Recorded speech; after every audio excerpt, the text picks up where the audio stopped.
Half কত? Half হলো 160 টাকা, 150 টাকা লাগবে। আর একটা হলো 80 টাকা কোয়ার্টার। 10 টাকা দিলে 80 টাকা মাংস হবে।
মুরগি হাফ কত?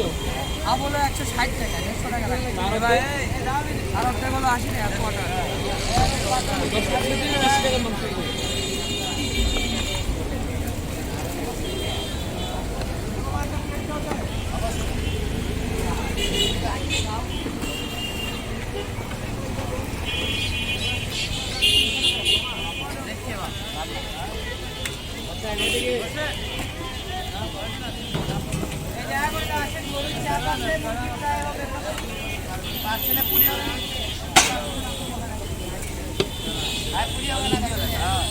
এই 10টা করে দিন। 10টা 20।